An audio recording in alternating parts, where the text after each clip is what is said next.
Warahmatullahi wabarakatuh. Perkenalkan kami dari kelompok 3 mata kuliah Ekonomi Makro Islam kelas F, dosen pengampu Pak Aris Syafi'i. Kami akan menjelaskan makalah kami dengan judul Uang dalam Perspektif Islam.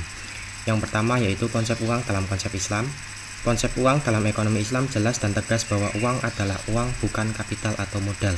Sedangkan menurut ekonomi konvensional diartikan sebagai uang dan sebagai kapital atau modal.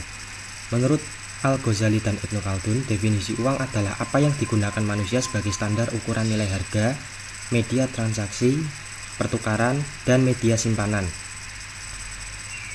Sedangkan uang menurut konvensional yaitu istilah uang dalam perspektif ekonomi konvensional diartikan secara bolak-balik atau interchangeability, yaitu uang dapat diartikan sebagai uang dan uang dapat diartikan sebagai kapital atau modal. Kemudian beberapa perbedaan antara konsep Islam dengan konsep konvensional. Untuk konsep Islamnya yaitu satu, uang tidak identik dengan modal, sedangkan konsep konvensionalnya uang seringkali diidentikan dengan modal. Untuk kemudian konsep Islam yang kedua yaitu uang adalah public goods, sedangkan konsep konvensional uang atau modal adalah private goods. Kemudian untuk konsep Islamnya modal adalah private goods, sedangkan konsep konvensionalnya uang atau modal adalah flow konsep bagi Fisher.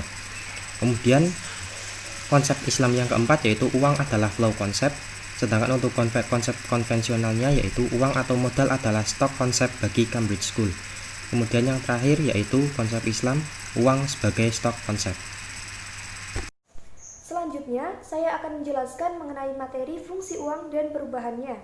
Fungsi uang yang pertama adalah sebagai alat tukar atau medium of exchange. Fungsi utama uang adalah sebagai alat tukar. Dengan uang, pertukaran dapat dilakukan dengan mudah tanpa harus menukarkan dengan barang. Sehingga dengan demikian, kesulitan-kesulitan yang timbul akibat sistem barter sebagaimana dilakukan oleh orang-orang zaman dahulu dapat diatasi. Sebagai alat tukar, uang itu menurut ekonomi Islam harus selalu mengalir dalam perekonomian umat. Hal ini dikenal dengan flow konsep, bukan stock konsep. Fungsi uang yang kedua adalah sebagai satuan hitung atau pengukur nilai atau biasa disebut juga dengan unit of account or measure of value. Ini merupakan fungsi uang yang terpenting. Uang adalah satuan nilai atau standar ukuran harga dalam transaksi barang dan jasa. Ini berarti uang berperan menghargai secara aktual barang dan jasa.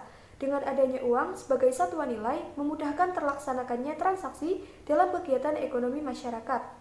Al-Ghazali berpendapat uang adalah ibarat cermin. Dalam arti, uang berfungsi sebagai ukuran nilai yang dapat merefleksikan harga benda yang ada di hadapannya. Fungsi uang yang ketiga adalah sebagai media menyimpan nilai atau store of value. Uang sebagai store of value berarti uang adalah cara mengubah daya beli dari masa kini ke masa depan. Uang sebagai penyimpan nilai dimaksudkan bahwa orang yang mendapatkan uang kadang tidak mengeluarkan seluruhnya dalam satu waktu, tapi ia sisihkan sebagian untuk membeli barang atau jasa yang ia butuhkan pada waktu yang ia inginkan, atau ia simpan untuk hal-hal yang tak terduga seperti sakit mendadak atau menghadapi kerugian yang tak terduga. Dan fungsi uang yang keempat adalah sebagai standar pembayaran yang ditangguhkan atau standard of deferred payment. Uang sebagai alat standar pembayaran yang ditangguhkan, dengan kata lain, uang terkait dengan transaksi pinjam-meminjam atau transaksi kredit yang artinya barang sekarang dibayar nanti atau uang sekarang dibayar nanti. Sesungguhnya cara pembayaran seperti ini berkaitan dengan berjalannya waktu. Padahal uang itu sendiri sebagai alat pengukur nilai atau measure of value atau sebagai alat satuan hitung atau unit of account tidak fix atau tidak stabil yang berakibat kepada ketidakstabilan nilai yang terjadi dalam setiap transaksi ekonomi yang akan datang. Time value of money dan economic value of time. Time value of money atau nilai waktu uang merupakan suatu pemikiran yang didasarkan atas perhitungan bahwa nilai yang diterima saat ini lebih berharga daripada diterima hari esok atau yang akan datang. Kemudian economic value of time. Mengenai economic value of time, uang tidaklah memiliki nilai waktu, tetapi waktulah yang memiliki nilai ekonomi atau economic value. Jika waktu tersebut tidak dapat dimanfaatkan dengan baik, maka waktu tersebut tidak akan memiliki nilai ekonomi. Perbedaan waktu tersebut sangat bergantung pada cara seseorang dalam memanfaatkan waktu. Semakin efektif dan efisien seseorang memanfaatkan waktu yang ada, maka akan tinggi pula nilai ekonomi yang akan didapatkan dari penggunaan waktu tersebut. Kemudian, uang sebagai flow concept dan public goods. Uang sebagai flow concept. Uang dalam ekonomi Islam adalah sesuatu yang bersifat flow concept, bukan stock concept. Artinya, uang itu harus mengalir, beredar di kalangan masyarakat dalam kehidupan ekonomi. Semakin cepat perputaran uang akan semakin baik. Seperti pada aliran air masuk dalam dan aliran air keluar. Sewaktu air mengalir disebut dengan uang, sedangkan apabila air tersebut mengendap, maka disebut sebagai kapital. Kemudian, uang sebagai public good.